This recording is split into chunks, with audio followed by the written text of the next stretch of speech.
কৃষ্ণ। সুধী ভক্তমণ্ডলী, আন্তর্জাতিক কৃষ্ণ ভাবনামৃত সংঘ ইসকনের পক্ষ থেকে সকলকে জানায় অনেক অনেক শুভেচ্ছা এবং অভিনন্দন। আজকে উপদেশামৃতের দ্বিতীয় শ্লোক আলোচনা করবার জন্য আমি উপস্থিত রয়েছি শ্রীধাম বৃন্দাবনে, কেশিঘাটে, যমুনা নদীর তটে। আপনারা দেখতে পাচ্ছেন যমুনা নদী, আর যমুনা নদীর তটে আমি এখন অবস্থান করছি আপনাদের সম্মুখে আপনাদের সঙ্গ প্রদান করবার জন্য। আপনাদেরকে অনেক অনেক শুভেচ্ছা এবং অভিনন্দন এই কারণে যে আপনারা শ্রীধাম বৃন্দাবনে শ্রীমতী রাধারানী, যমুনা নদী এবং কেশিঘাটের সঙ্গ লাভ করতে পাচ্ছেন এই কারণে। তো গতদিন আমরা প্রথম শ্লোকের আলোচনা করেছি উপদেশামৃতের, আর আজকে আমরা দ্বিতীয় শ্লোক আলোচনা করব। আশা করছি আপনাদের এই উপদেশামৃতের শ্লোকগুলো ভালো লাগছে। তো আসুন আজকে দ্বিতীয় নম্বর শ্লোক আলোচনা করা যাক, এখানে কি বলা হয়েছে। শুধু ভক্তমণ্ডলী, প্রথম দিন আমরা আলোচনা করেছিলাম 6 বেগদমি, আমাদেরকে 6টি বেগ দমন করতে হবে, এই শিক্ষা আমাদের পূর্বতন আচার্যগণ প্রদান করেছেন। আজকে শ্লোকে আমরা আলোচনা করব 6 দোষোষধি। আমাদের 6টি দোষ রয়েছে, 6টি ত্রুটি আছে। এই ত্রুটিকে শোধন করবার কথা শাস্ত্রে বর্ণনা করা হয়েছে। আসুন দেখা যাক কোন 6টি ত্রুটি আমাদের ভক্তি জীবনের, আমাদের পারমার্থিক প্রগতির পথে অত্যন্ত বাধা স্বরূপ, আর সেগুলোকে আমরা কিভাবে সংশোধন করব। 6 দোষোষধি 6 গুণ দেহ দাসে, এবং পরবর্তী দিন আমরা আলোচনা করব কোন 6টি গুণ লাভ করলে আমরা পারমার্থিক পথে উন্নতি লাভ করতে পারি। তো আজকে আলোচনার বিষয় হচ্ছে 6 দোষোষধি 6 গুণ দেহ দাসে। 6টি দোষ আমাদেরকে শোধন করার কথা শাস্ত্রে বর্ণনা করা হয়েছে। তো উপদেশামৃতের 2 নম্বর শ্লোকে শ্রীপাদ রূপ গোস্বামী এখানে বর্ণনা করেছেন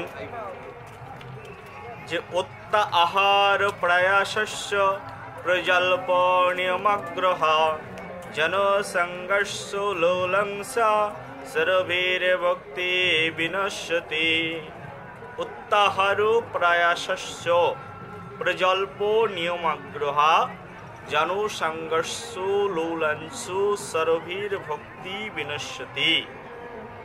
তো এখানে এই শ্লোকের বাংলা অর্থ হচ্ছে প্রয়োজনের অতিরিক্ত আহার, অত্যাহার অর্থাৎ প্রয়োজনের অতিরিক্ত আহার, প্রায়শস্য অর্থাৎ প্রয়োজনের অধিক বস্তুকে সংগ্রহ করা, কালেক্ট করা, প্রজল্প কৃষ্ণ কথা বিহীন আর যে কথা, গ্রাম্য কথা, তাকে বলা হয় প্রজল্প। নিয়মাগ্রহ, নিয়মাগ্রহ অর্থাৎ হচ্ছে যে ভগবানের বিধিবদ্ধ নিয়মকে পালনের প্রতি অনীহা প্রদর্শন করা। জনসংঘর্ষ বিষয় লোকের সঙ্গ লাভ করা। লৌলংস এবং অত্যাধিক আসক্তি যুক্ত হওয়া কোনো বিষয়ের প্রতি, এগুলো হচ্ছে ভক্তিকে বিনাশ করে দেয়। তো সেই জন্য এই 6টি দোষের দ্বারা কেউ যদি আবদ্ধ হয়ে যায় তাহলে তার পারমার্থিক জীবন বিনাশ প্রাপ্ত হয়ে যাবে। তো সেই জন্য এই 6টি দোষকে শোধন করার কথা শাস্ত্রে বর্ণনা করা হয়েছে। প্রকৃতপক্ষে ভক্তি পথের প্রগতি লাভ করবার জন্য, ভক্তি পথটাকে আরো প্রশস্ত করবার জন্য আমাদের বিশেষ কর্তব্য হচ্ছে এই 6টি দোষকে শোধন করে ভগবৎ চরণে নিজেকে সম্পূর্ণরূপে নিয়োজিত করতে চেষ্টা করা। তো আমরা পর্যায়ক্রমে দেখব এই 6টি দোষ কিভাবে আমাদের জীবনে ভয়াবহতা সৃষ্টি করে। অত্যাহার অর্থাৎ হচ্ছে অধিক আহার বা অধিক সঞ্চয় করা। শুধুমাত্র অধিক পরিমাণ অন্ন খাদ্যদ্রব্য গ্রহণ করাকেই অত্যাহার বলে না। অত্যাহার শব্দের মধ্যে আরও যে বিষয়গুলো সংমিশ্রিত আছে সেগুলো হচ্ছে আরও প্রয়োজনের আরও অধিক কোনো বস্তু সংগ্রহকে বলা হয় অত্যাহার। তো অত্যাহারটা হচ্ছে আমাদের একটি বিশেষ দোষ, এবং আমাদের এই সমাজে প্রত্যেকটি মানুষের একটি বিশেষ দোষ রয়েছে, সেটা হচ্ছে অধিক গ্রহণ করার প্রবণতা। মানুষ কখনো অল্পে সন্তুষ্ট থাকতে পারে না। আমরা যদি একটু লক্ষ্য করি তাহলে আমরা দেখবেন কারোর কলকাতা শহরে একটা বাড়ি রয়েছে, তো সে চিন্তা করে কলকাতা শহরে আমার একটা বাড়ি আছে, কিন্তু দিল্লি শহরেও আমার আরেকটি বাড়ির প্রয়োজন। দিল্লি শহরে যখন তার আরেকটি বাড়ি তৈরি হয়, সে মনে করে সান ফ্রান্সিসকো শহরে আমার আরেকটি বাড়ির প্রয়োজন। সে যখন সান ফ্রান্সিসকোতে একটা বাড়ি তৈরি হয়, মনে করে যে লন্ডনে আমার আরেকটি বাড়ির প্রয়োজন। অর্থাৎ মানুষের চাহিদা অনন্ত, তার চাহিদা কখনো শেষ হয় না। তো এই ক্ষেত্রে আমরা দেখতে পাই যে মানুষের যতটুকু প্রয়োজন তার চেয়ে বেশি গ্রহণ করবার জন্য মানুষ আরও বেশি উৎসাহিত থাকে। তো এটি হচ্ছে আমাদের জীবনের একটি বিশেষ দোষ, অধিক গ্রহণ করবার প্রবণতা। এটাকে বলা হয় অত্যাহার। শ্রীল প্রভুপাদ একটি এক্সাম্পল দিয়েছেন। দেখুন, এক বস্তা মুড়ি যদি এই রাস্তার মাঝখানে রেখে দেওয়া হয়, তাহলে প্রথমে একদল পাখি আসবে। পাখি এসে দেখবে যে সেখানে এক বস্তা মুড়ি পড়ে আছে। তো একদল পাখি এসে ওই মুড়ির বস্তা থেকে তারা মুড়ি খাবে, এবং মুড়ি খেয়ে যখন তাদের পেট ভরে যাবে তারা উড়ে চলে যাবে। ওই একই রাস্তায় একটা গাভী আসলো। সেই গাভীটা এসে যখন দেখবে যে এখানে এক বস্তা মুড়ি পড়ে আছে, তখন সে গাভী তার প্রয়োজন মতো আহার করবে। আহার করার পরে তার পেট যখন ভরে যাবে সে সেখান থেকে চলে যাবে। তৃতীয়ত ওই রাস্তায় একজন মানুষ আসলো। মানুষ এসে দেখলো এখানে এক বস্তা মুড়ি পড়ে আছে। ক্ষুধার্ত অবস্থায় মানুষটি সেখান থেকে মুড়ি খেয়ে নিল। খাওয়ার পরে সে আশেপাশে তাকিয়ে দেখবে আমাকে কেউ দেখতে পাচ্ছে না তো। সে তখন দেখবে যে তার আশেপাশে কেউ নেই, তখন সে মনে করবে মুড়ির বস্তাটি এখানে পড়েই আছে, আমি এটা বাড়িতে নিয়ে যাই, ভবিষ্যতে খাওয়া যাবে। দেখুন, একটাই মুড়ির বস্তা, বিহঙ্গকুল আসলো, তারা খেয়ে চলে গেল। গাভীরা আসলো, তারা খেয়ে চলে গেল। মানুষ আসলো, খেলো, আবার বাড়িতে নিয়ে গেল। মানুষের চেতনা আর পশুর চেতনার ভিতরে পার্থক্য দেখুন। কারণ একটা পশু কালকে কি খাবে সেটি সে চিন্তা করেন না, কারণ তিনি তার চিন্তা ভাবনাটিকে উৎসর্গ করেছেন কৃষ্ণ চরণে। যিনি তাকে জন্ম দিয়েছেন, যিনি তাকে এই পৃথিবীতে এনেছেন, যিনি তার প্রতিপালক, তিনি তাকে দেখবেন। এই বিশ্বাসটি একটি পশুর মনে রয়েছে, কিন্তু এই বিশ্বাসটি কিন্তু কোনো মানুষের মনে নেই। ভগবানকে বিশ্বাস করার প্রবণতাটা আমাদের হৃদয় থেকে দিনের পর দিন উঠে যাচ্ছে। আমরা বিশ্বাস করতে পারি না ভগবানকে। কালকের দিন আমার কিভাবে চলবে, কালকে আমি কিভাবে দিন অতিবাহিত করব, সেই চিন্তায় আমাদের রাতের ঘুম নষ্ট হয়ে যায়। কালকে কি করে চলবো, আজকে তো খেলাম, আজকে তো শুলাম, আজকে তো ঘুমালাম, কিন্তু কালকের দিনটাকে অতিবাহিত আমি কি করে করতে পারি। তো সেই জন্য এই পৃথিবীতে একটি হচ্ছে বিশেষ একটি প্রবলেম, যে আমরা এই জগতে অনেক বেশি গ্রহণের প্রবণতা আমাদের হৃদয়ের মধ্যে রয়েছে। তাহলে আমাদের কি করা উচিত? এই যে কালকের দিনের জন্য চিন্তা করছি, কালকের দিনের জন্য কি আমি চিন্তা করব না? যদি একজন মানুষ প্রকৃতপক্ষে কৃষ্ণচরণে নিবেদিত হয়, তিনি যদি কৃষ্ণ ভক্ত হন, তাহলে কালকের সব কিছু তাকে কৃষ্ণচরণে সমর্পণ করতে হবে। এটা সর্বাঙ্গ শরণাগতি হয়েছে যাহার, তাহার প্রার্থনা শোনেন শ্রীনন্দ কুমার। যার সর্বাঙ্গ শরণাগতি হয়েছে, সব কিছুতে যার কৃষ্ণচরণে শরণাগতি হয়েছেন, কৃষ্ণচন্দ্র ভগবান শুধুমাত্র তারই প্রার্থনা শ্রবণ করেন। তো আমাদের এই জগতের বৈরাগ্যগুলো কেমন? একজন ব্যক্তি তিনি যাচ্ছেন মৃত্যুবরণ করতে, সংসারে অনেক অশান্তি, অশান্তির কারণে তিনি মনে করছেন এই অশান্তি নিয়ে সংসারে বাস করা যাবে না। তো মৃত্যুবরণ করবার জন্য তিনি বাড়ির বাইরে এসেছেন। তা গলায় দড়ি দিতে তিনি একটা গভীর বনের মধ্যে প্রবেশ করছেন। হাতে একটা হারিকেন জ্বালিয়ে নিয়ে যাচ্ছেন, লণ্ঠন জ্বালিয়ে নিয়ে যাচ্ছেন। তো একজন পণ্ডিত বিজ্ঞ ব্যক্তি জিজ্ঞাসা করছেন, আরে বাবা, হাতে লণ্ঠন জ্বালিয়ে নিয়ে কোথায় যাচ্ছ? তিনি বলছেন, মরতে যাচ্ছি।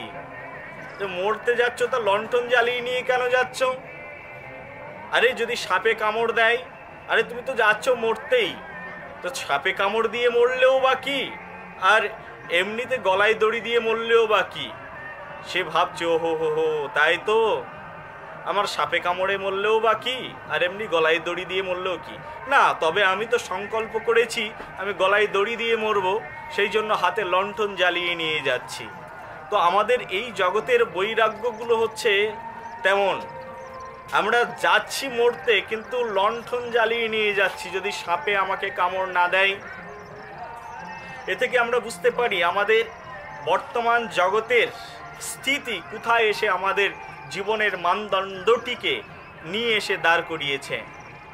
আমরা অতিরিক্ত গ্রহণ করবার প্রবণতায় এত বেশি অন্ধ হয়ে যায়, এত বেশি প্রচেষ্টা করতে থাকি, এটাকে বলা হয় প্রায়াশ্চ। আমরা সারাদিন, আমাদের অনেক লোকজন আছে সারাদিন হাড় ভাঙা খাটুনি খেটে সে তার সংসার চালাচ্ছে। কারোর হয়তো গৃহ নেই, সেই গৃহ নির্মাণ করবার জন্য সমগ্র জীবনটাকে অতিবাহিত করে দিচ্ছে একটা ঘর বানানোর জন্য। এত পরিমাণে পরিশ্রম করছে, একটা সন্তানকে ভালো লেখাপড়া করানোর জন্য সে সারাটা দিন স্বামী স্ত্রী সকলে মিলে অতিবাহিত করে দিচ্ছে। এমন নজির আমাদের সমাজে অনেক দৃষ্টান্ত রয়েছে। তো সারাদিন ধরে সে পরিশ্রম করছে একটা সন্তানকে মানুষ করবার জন্য, সারাদিন একটা মানুষ পরিশ্রম করছে একটা ঘর বানানোর জন্য, সারাদিন ধরে মানুষ পরিশ্রম করছে তার প্রাচুর্যকে ভোগ করবার জন্য। কিন্তু একটু যদি আমরা চিন্তা করি, আমরা দেখতে পাবো যে সারাদিন এত হাড় ভাঙা খাটুনি খেটে আমি একটা সন্তানকে লেখাপড়া শেখাচ্ছি, কিন্তু প্রকৃত কি তার কল্যাণ হচ্ছে? সারাদিন হাড় ভাঙা খাটুনি খেটে আমি হয়তো একটা ঘর নির্মাণের জন্য চেষ্টা করছি, কিন্তু তাতে কি লাভ হচ্ছে? আজকে যে ঘরটি আমি 30 বছর ধরে পরিশ্রম করে একটা ঘর বানালাম, কিন্তু আমার গড় আয়ু আছে 60 বছর, আর 30 বছর 40 বছর ধরে পরিশ্রম করে ঘর বানানোর পরে আর 20টা বছর যে আমি বেঁচে থাকবো তার তো কোনো সিউরিটি নেই। সারা জীবন ধরে পরিশ্রম করছি, একটা ঘর বানাচ্ছি, কিন্তু সেই ঘরটা আমাকে এখানেই ফেলে রেখে চলে যেতে হবে। কি মূল্য আছে আমার আজকের এই সাজসজ্জার, আজকের এই ভোগ বিলাসে? তথাপিও আমরা দিনের পর দিন প্রয়াস প্রচেষ্টা করে চলেছি, আরও চাই, আরও গড়ব, আরও তৈরি করব ইত্যাদি আমাদের হৃদয়ের প্রবণতা রয়েছে।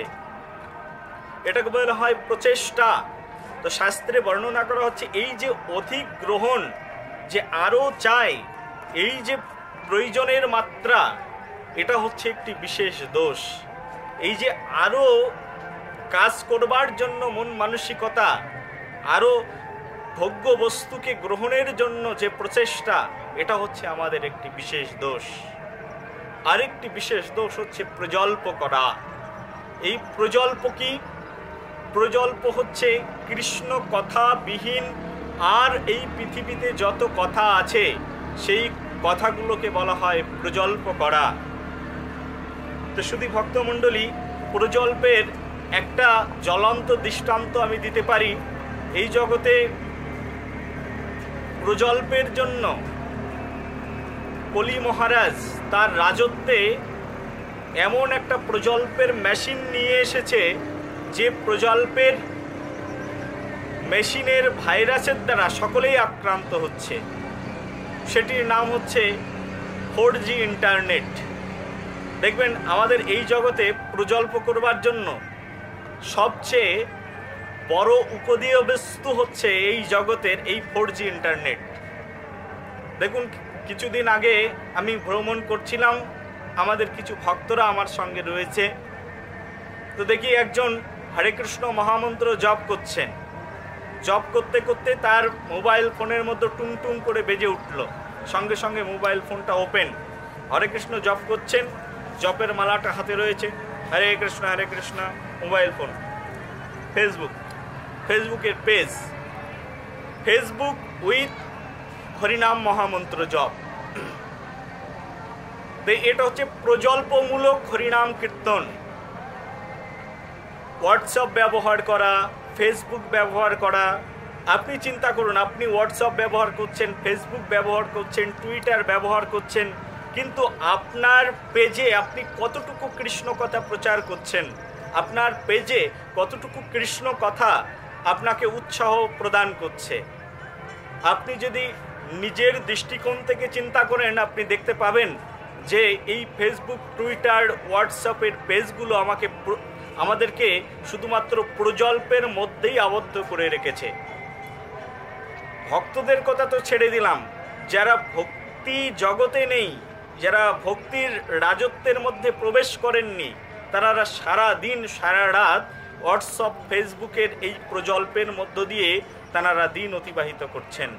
এই প্রজল্পের একটা বিশেষ মাধ্যম হচ্ছে আমাদের এই 4G ইন্টারনেট, যেটা কলি মহারাজ অনেক কৌশল করে আমাদের মাঝখানে ঢুকে আমাদের জীবনকে পতনের দ্বার প্রান্তে এনে পৌঁছে দিচ্ছে। এইগুলো হচ্ছে আমাদের বিশেষ দোষ। অত্যাহার প্রয়াস্য প্রজল্প নিয়মাগ্রহা। নিয়মাগ্রহ কি? তো একটা হচ্ছে আগ্রহ, আর একটার নাম হচ্ছে অগ্রহ। আগ্রহটা কি? আগ্রহ হচ্ছে কোনো নিয়ম পালন করবার জন্য আমার হৃদয়ের উৎকণ্ঠা, পালন করবার জন্য আমি যে মনোবাঞ্ছা করছি সেটা হচ্ছে আগ্রহ। আর অগ্রহ, নিয়ম পালনে অবহেলা করাটাকে বলা হয় অগ্রহ। তো আমাদের এই বৈদিক সমাজে ভক্তি জীবন যাপন করবার জন্য আমাদের আচার্যগণ কিছু নিয়ম বিধি নিষেধ প্রদান করেছেন।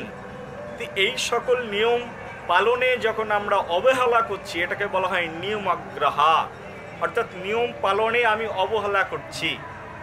একজন ইস্কনের দীক্ষিত ভক্তের কর্তব্য তাকে 16 মালা হরে কৃষ্ণ মহামন্ত্র জপ করা, 4টে বিধিবদ্ধ নিয়ম পালন করা এবং মঙ্গলারতি, গুরু পূজা ইত্যাদিতে অংশগ্রহণ করা, ভাগবত কথা কীর্তন করা, ভাগবতম শ্রবণ করা।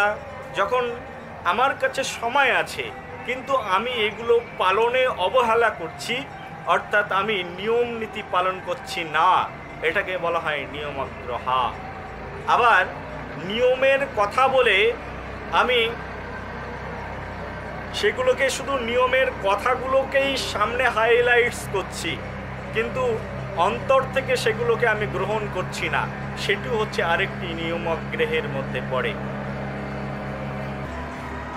এর পরের দোষটির নাম হচ্ছে জনসংঘর্ষ এবং লৌলঞ্চা। জনসংঘর্ষ তো আমাদের শাস্ত্রে বর্ণনা করা হয়েছে, কৃষ্ণ ভক্তের সঙ্গবিহীন আর যত সঙ্গ সেটাকে জনসঙ্গ বলা হয়। আর এই জনসঙ্গ অর্থাৎ হচ্ছে বিষয়ী লোকের সঙ্গ। তা আমরা যখন বিষয়ী লোকের সংস্পর্শে আসব, তখন বিষয়ের প্রবণতা আমার হৃদয়কে গ্রাস করে নেবে, তখন বিষয় আমাকে কুড়ে কুড়ে খেতে থাকবে, তখন আমি বিষয়ের মধ্যে আবদ্ধ হতে শুরু করব। চোরের সঙ্গ প্রভাবে মানুষ যেমন চোরে পরিণত হয়, সাধুর সঙ্গ প্রভাবে মানুষ একজন সাধুতে পরিণত হয়, তদ্রূপ বিষয়ী লোকের সংস্পর্শে এসে আমরা বিষয়ী ব্যক্তিত্বে পরিণত হয়ে যাব। সেই জন্য প্রাথমিক স্তরে যে সকল ভক্তরা রয়েছেন তাদেরকে বলা হয়েছে বিষয়ী লোকের সঙ্গ পরিত্যাগ করবার জন্য। কিন্তু একজন উন্নত যিনি সাধু রয়েছেন, 3 ধরনের ভক্ত রয়েছে। এক হচ্ছে উত্তম ভক্ত, এক মধ্যম ভক্ত, এক হচ্ছে কনিষ্ঠ ভক্ত। উত্তম ভক্ত ইচ্ছা করলে চোরেদেরকে সাধুতে পরিণত করতে পারেন। যিনি কনিষ্ঠ ভক্ত, তার ভয় রয়েছে চোরের সঙ্গ লাভ করে তাকে চোর থেকে ভক্ত বানাতে গিয়ে আপনিও চোরে পরিণত হয়ে যেতে পারেন, যদি আপনি কনিষ্ঠ স্তরের ভক্ত হয়ে থাকেন। সেই জন্য ভক্তির প্রথম পর্যায়ে আমাদের কর্তব্য হচ্ছে এই বিষয় লোকের সঙ্গ পরিত্যাগ করা। শ্রীপাদ রূপ গোস্বামী তাই এখানে বর্ণনা করেছেন যে একজন ভক্তের কর্তব্য তাকে সদা সর্বক্ষণ কৃষ্ণ ভক্তের সঙ্গ করা, স্বজাতীয় স্নিগ্ধ ভক্ত সঙ্গে তাকে বাস করা, শ্রী গুরুদেবের তত্ত্বাবধানে থেকে তাকে ভক্তি চর্চা অনুশীলন করা। অন্যথায় আমরা যখন একজন বিষয়ী লোকের সঙ্গ স্পর্শে আসব, তার সঙ্গে সঙ্গ করব, তার সঙ্গের ঢঙে আমরা তখন তার দ্বারা প্রভাবিত হয়ে যেতে শুরু করব।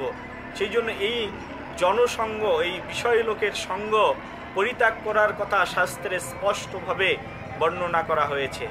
এবং শাস্ত্রে বর্ণনা করা হয়েছে বিষয়ের হাতের খাবার খেতে পর্যন্ত নিষেধ করা হয়েছে। বর্ণনা করা হয়েছে শাস্ত্রে, বিষয়ের অন্ন খাইলে মলিন হয় মন, মলিন মন হইলে নহে কৃষ্ণের শরণ। যদি বিষয়ের অন্ন কেউ গ্রহণ করে তাহলে তার মন মলিন হয়ে যায়, আর মলিন মনে সে কখনো কৃষ্ণের শরণ গ্রহণ করতে পারে না।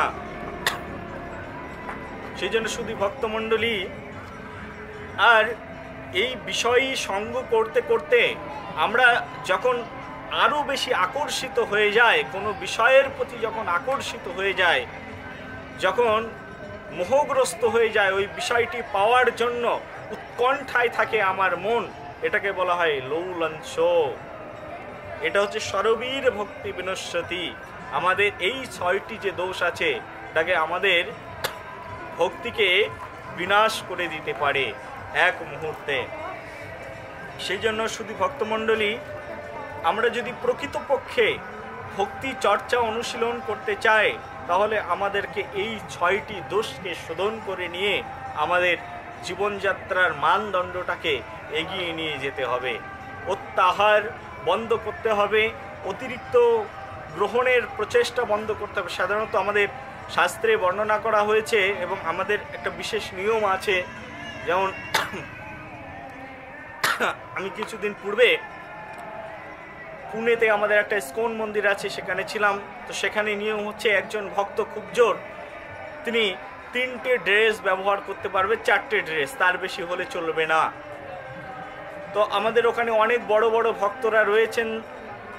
আমাদের মন্দিরগুলোতে আমরা দেখতে পাই, ইস্কন মন্দিরগুলোতে অনেক ত্যাগী সাধুরা রয়েছেন, যারা 2 থেকে 3টে বস্ত্র ব্যবহার করেন এবং ছোট্ট একটা চট পেতে তারা সেখানেই ঘুমিয়ে পড়েন। একটা হয়তো শীতের ব্ল্যাঙ্কেট রয়েছে, একটা শীত প্রোটেকশন জ্যাকেট রয়েছে তার, আর 2-3টে জামা কাপড়।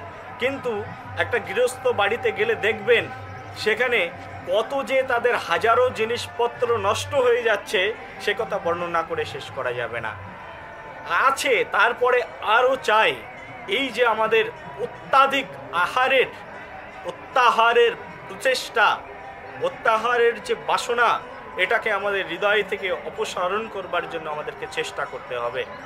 সেই জন্য শিল প্রভুপাদ এক জায়গায় ব্যাখ্যা করেছেন, একজন মানুষ যদি আদর্শ কৃষ্ণ ভক্ত হতে চায়, কৃষ্ণ ভক্ত হওয়ার জন্য তার বিশেষ কিছু প্রয়োজন নেই। একটা দুগ্ধবতী গাভী যদি কারোর বাড়িতে থাকে এবং 1 ফালি জমি যদি কারোর থাকে, তাহলে সে সেই জমি থেকে চাষ করবে এবং জমি থেকে চাষ করলে যে ফসল ফলবে সেই ফসল আর গাভীর দুধ দিয়ে সে জীবনযাপন করতে পারবে। বেশি কিছু প্রয়োজন নেই। আমাদের এই রকম সাত্ত্বিক জীবনযাপনের কথা শাস্ত্রে বর্ণনা করা হয়েছে। একজন কৃষ্ণ ভক্তের মানসিকতা এরকম থাকা উচিত, একটা দুগ্ধবতী গাভী পালন এবং একটা খামার ভিত্তিক জীবনযাপন। এভাবে আমরা একটা জীবন কৃষ্ণের চরণে অতিবাহিত করতে পারি। কোনো মানুষ আমাদেরকে প্রশ্ন করে, প্রভু অর্থবিত্ত না থাকলেও তো কৃষ্ণের সেবা হয় না। আসলে অর্থবিত্ত না থাকলেও কৃষ্ণের সেবা করা যায়। কৃষ্ণের সেবা করবার জন্য খুব যে অর্থের প্রয়োজন, অর্থ গ্রহণের জন্য প্রচেষ্টা করার প্রয়োজন, তেমনটি নয়। সারা জীবন যদি আপনি অর্থের জন্য প্রচেষ্টা করে যান, এই প্রচেষ্টা করতে করতে আপনি মরে গেলেন, পরবর্তীতে আপনি এই পৃথিবীতে আবার জন্মগ্রহণ করলেন, হয়তো একটি আরশোলা হয়ে জন্মগ্রহণ করলেন, একটি বিড়াল হয়ে জন্মগ্রহণ করলেন, একটু ইঁদুর হয়ে জন্মগ্রহণ করলেন, লাভ কি হলো? তাহলে সারা জীবন ধরে আপনি চেষ্টা করে গেলেন অর্থ ইনকাম করে নিজের ভোগবৃত্তিতে জীবনযাপন করবার জন্য। কিন্তু এই আপনার যে দুর্লভ মনুষ্য জন্ম আমি লাভ করেছি, এই দুর্লভ মনুষ্য জন্মটা যদি কৃষ্ণ ভক্তি অনুশীলনের জন্য আমরা চেষ্টা করি, তাহলে সেটাই হচ্ছে আমার জীবনের উত্তম কর্ম বলে পরিগণিত হবে। এই দুর্লভ মনুষ্য জন্মটাকে আমাদের কৃষ্ণ ভক্তি অনুশীলন করবার জন্য আমাদেরকে প্রচেষ্টা করা উচিত। কৃষ্ণ ভক্তি অনুশীলন করবার জন্য আমাদেরকে কৃষ্ণ ভক্তি অনুশীলন শিক্ষার জন্য আমাদের সময় অতিবাহিত করা উচিত এবং আমাদের জীবনযাত্রার মানদণ্ডটাকে কৃষ্ণের চরণে সমর্পণ করবার মানসিকতা জ্ঞাপন করা উচিত। কালকে কি হবে, কালকের বস্তুটি ভগবান কৃষ্ণের চরণেই যখন আমি সমর্পণ করতে পারবো, তখন কৃষ্ণ আমাকে তার চরণে গ্রহণ করবেন। এই মানসিকতা, এই অভিব্যক্তি যদি আমার হৃদয়ে কখনো পোষণ করে, তখন আমি একজন উত্তম কৃষ্ণ ভক্তে পরিণত হতে পারবো। আর যখন আমি এমনভাবে আমার হৃদয়কে, আমার জীবনকে পরিচালনা করতে পারবো, সেদিন আমার একটি অভিলাষ থাকবে, কৃষ্ণ ছাড়া এই জগতে আমার আর কেউ নেই। তো সেই জন্য শুধু ভক্তমণ্ডলী, রূপ গোস্বামীপাদ আমাদেরকে এখানে এক্সাম্পল দিয়েছেন, আমাদেরকে দেখিয়েছেন চোখে আঙুল দিয়ে, অত্যাহারো প্রয়াসস্য প্রজল্প নিয়মাগ্রহা জনসংঘর্ষ লৌলংসা সরবীর ভক্তি বিনশ্যতি। আমাদের এই 6টি দোষকে শোধন করবার কথা বর্ণনা করা হয়েছে। তো সেই জন্য আসুন আমরা সবাই মিলে চেষ্টা করি এই 6টি দোষকে শোধন করে কৃষ্ণের চরণে অহৈতুকী ভক্তি প্রার্থনা করি এবং কৃষ্ণের চরণে বিশ্বাস স্থাপন করতে আমরা চেষ্টা করি। যদি তার চরণে আমাদের বিশ্বাস থাকে, তার প্রতি আমাদের বিশ্বাস থাকে, অচিরাত কৃষ্ণ আমাদেরকে কৃপা করবেন। এই বিশ্বাস আনয়ন করবার জন্য আমাদের সেই জন্য বেশি বেশি কৃষ্ণ ভক্ত সঙ্গ এবং বেশি বেশি কৃষ্ণ কথা শ্রবণের প্রয়োজন রয়েছে। হোয়াটসঅ্যাপ, ফেসবুক এবং আমাদের ইউটিউব চ্যানেলগুলোতে আমরা আসুন বেশি বেশি কৃষ্ণ কথা শেয়ার করি, বেশি বেশি কৃষ্ণ কথা প্রচার করি, বেশি বেশি কৃষ্ণ কথা প্রসঙ্গ নিয়ে আলোচনা করে আমাদের জীবনকে অতিবাহিত করতে চেষ্টা করি। আমাদের জন্য বর্তমান বৈজ্ঞানিক অ্যাডভান্সমেন্ট অনেক কিছু আমাদেরকে দিয়েছে। আসুন এই যা কিছু আমরা পেয়েছি এগুলোকে কৃষ্ণ সেবায় আমরা উৎসর্গ করতে চেষ্টা করি, তাহলে আমাদের জীবন ধন্য হয়ে যাবে। শুধু ভক্তমণ্ডলী, সন্ধ্যা হয়ে আসছে আর আমাদের আলোচনার প্রসঙ্গ, এই শ্লোকের আলোচনার প্রসঙ্গ অনেক বিস্তৃত, কিন্তু আমি যেহেতু আপনাদেরকে অনলাইনের মধ্য দিয়ে এই ক্লাসটি দিচ্ছি, সেই জন্য সংক্ষেপে কিছু মেসেজ আপনাদেরকে প্রদান করতে চেষ্টা করছি। আরও যদি বিস্তারিত আপনাদের জানবার হৃদয়ে অভিলাষ থেকে থাকে, তাহলে আমাদের সম্মুখে এসে সরাসরি এর বিস্তারিত ক্লাসে অংশগ্রহণ করতে হবে। তো আপনারা যদি কেউ চান, তাহলে বিস্তারিত ক্লাস করবার জন্য, বিস্তারিত আরও জানবার জন্য, আমাদের সংস্পর্শে এসে ক্লাস করবার জন্য আপনারা আমাকে জানাতে পারেন। অনেক অনেক শুভেচ্ছা এবং অভিনন্দন জানিয়ে আজকের উপদেশামৃতের দ্বিতীয় শ্লোকের আলোচনার এখানেই বিশ্রাম করছি। হরে কৃষ্ণ।